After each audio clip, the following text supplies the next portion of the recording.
How to replace a string, or how to replace all the strings on a Donner Hush-1 travel guitar. I recently did a review of this guitar. I'll put a link down below in the description to that video in case you want to see it. And somebody asked me how to replace a broken string on it. And unfortunately, it's impossible for me to answer that question in the comments. So I've made this video in case anybody else has the same problem. The Hush-1 is a little different to most guitars because it's set up as a travelling guitar, so it's got no head. However, the restringing process is really easy. So if you're worried that you might make a mistake, I doubt it because there's very little that can go wrong. I've done several restringing videos in the past on different guitars. And something that's been asked several times is there any difference between the old strings and the new strings? So this time I'm going to record some tests with the old strings and then record some tests with the new strings and then do a comparison at the end so you can see what the difference is. So with this in mind, I've already recorded some tests with the old strings and we'll take a look at those with the tests of the new strings at the end of the video. Replacing a broken string. You can tell these strings need to be changed because there's a lot of discolouring and potential corrosion starting on them. If you're just replacing one string on the guitar, I really recommend you try replacing like with like. And the strings are described on the Donner website as being 0.010 to 0.047. And this is the gauge of the strings, or the thickness. And the top E string is the 0.010, and the bottom E string, the thick one, is the 0.047. So I'm going to replace the strings on this guitar with a set of elixirs. And here are the gauges of all the strings. If you've only broken one string on your guitar and you want to replace that, you want to look for the gauge on this list and use that when you're either going to the guitar shop or buying a new string online. Right, this guitar's obviously not got a broken string, so I'll break one. And I've broken the top E string because it's the most common string to break because it's the thinnest and it's under the highest tension. When a string breaks, it's not unusual to have part of the string or all of the string fall off the guitar. So you've got no clues how to put it back on again. But really, this doesn't matter because we have to remove the string completely from the guitar anyway.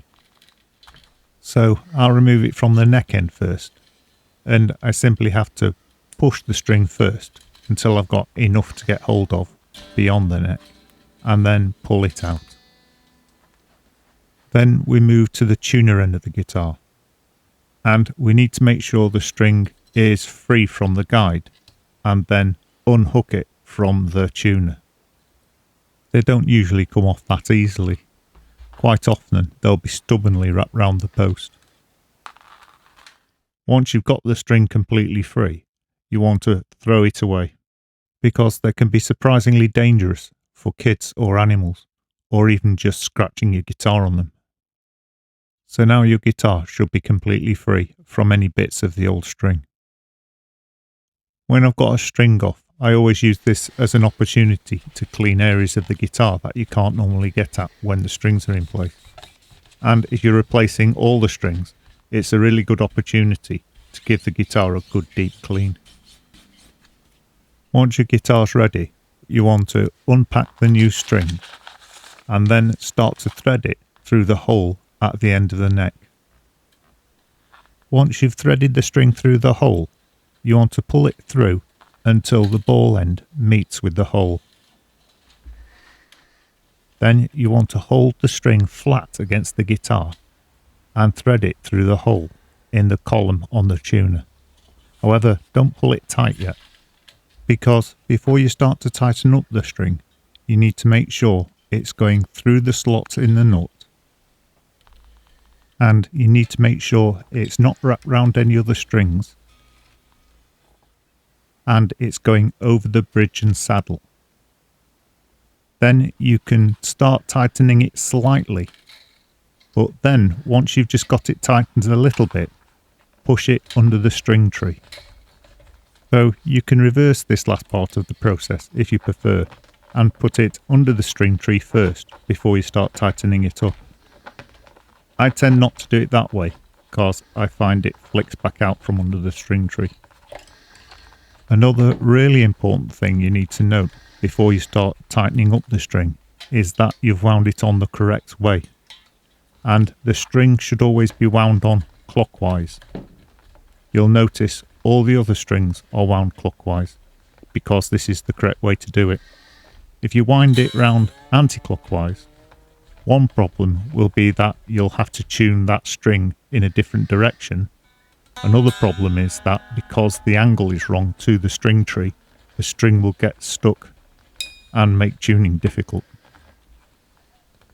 Another thing I'll mention that's not as important but it's worth mentioning is that if you look at the tuning posts, all the strings are wound round about 3 times, and these are the factory fitted strings. When you first put a string on, it's very easy to misjudge this and end up with more than 3 winds, but really that's not too important. A couple more winds will make it more stable and the string will be less likely to slip. However, if you've just got 1 or 2 winds on it, you might find the string will slip slightly as you tune it up. The tuning will settle, but be sure not to cut the string too short if you cut the excess off at the end of the job, because then it could just slide off the tuning post and you'll have to get another new string. Something I should have really mentioned at the beginning is that you need to get your Allen key ready to do the final tuning. You can tighten up the string most of the way just using your fingertips, but that last bit you'll need the Allen key for.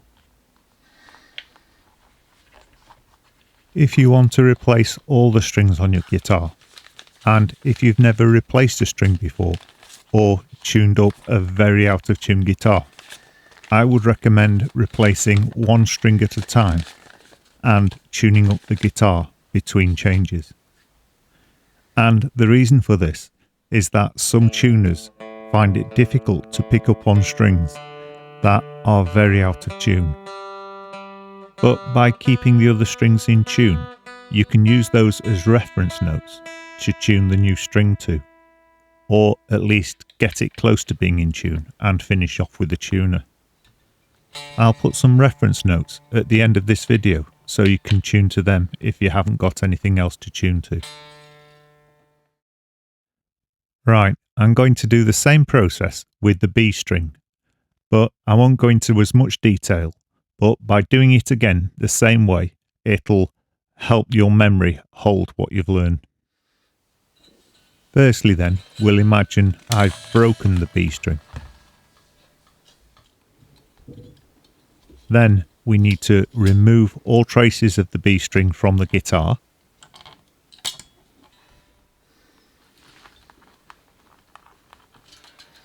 Next, we need to make sure we've got the correct string for the B string, which is a 0.014. Once you've selected the correct string and unwrapped it, you then need to push it through the hole at the end of the neck and pull it through until the ball jams. Then you need to make sure the string is laid straight along the guitar and it's not wrapping around any of the other strings before you thread it through the hole in the tuning post. Then double check everything's correct. It's going through the slot in the nut and it's going over the saddle and the bridge. Then start to tighten it slightly and then push it underneath the string tree. And finally tighten it right up and tune it. I've obviously speeded this section of the video up 4 times, so it's not quite so boring to watch.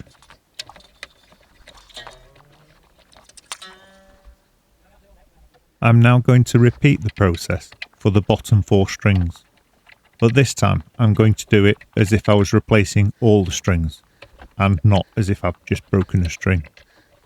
And what this means is I'll wind all the strings off and remove all 4 strings, and then I'll put all 4 replacement strings on and tune the guitar up. Again, this last section of the video I'm going to speed up by 4 times, so you can see what I'm doing, but it's not going to become ridiculously boring. I'm winding the strings off because I know a lot of people prefer to do it that way, but I prefer to cut the strings off because the ends of the strings are very sharp, and especially the thicker strings like to maintain their shape, and it's too easy to scratch the guitar with them. So if you cut the strings off, you can get them off far more cleanly, and you're far less likely to scratch the guitar. Because I've got most of the strings off, I might as well clean up the fretboard a bit. And I'm using Gibson fretboard conditioner for this. Now I'm just repeating the same process over and over to put the strings back on. But I won't cut off the excess string yet until the very end when I've tuned the guitar.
The tune being played in the background was I Love You by Sad Fantasy. Once you've replaced all the strings, you can cut off all the excess string, unless you prefer to coil them up, and then do one final tuning and the guitar will be ready. And of course the final thing you need to remember to do is put the tool away back into the guitar, because if you get caught without it, you could be in trouble. Right, let's hear the comparison between the old strings and the new strings. The old strings.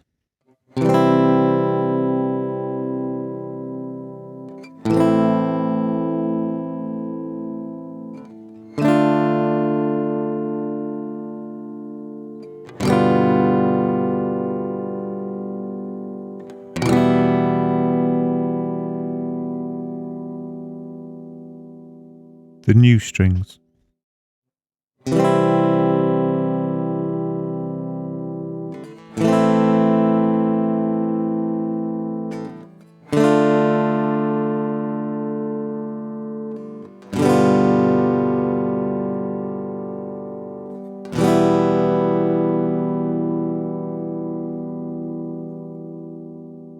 the old strings,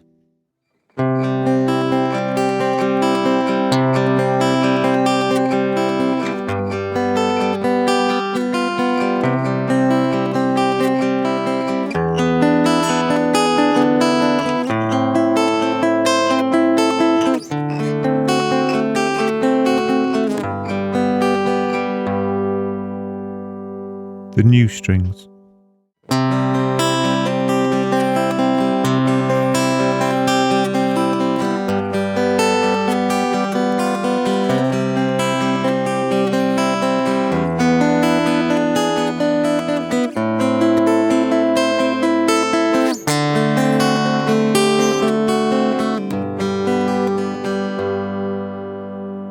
I don't know if this will come across properly on the final video after video compression and YouTube compression, but the new strings are a lot clearer and brighter. I think the strum chords demonstrate this best. Here's the old strings, the new strings, the old strings, the new strings.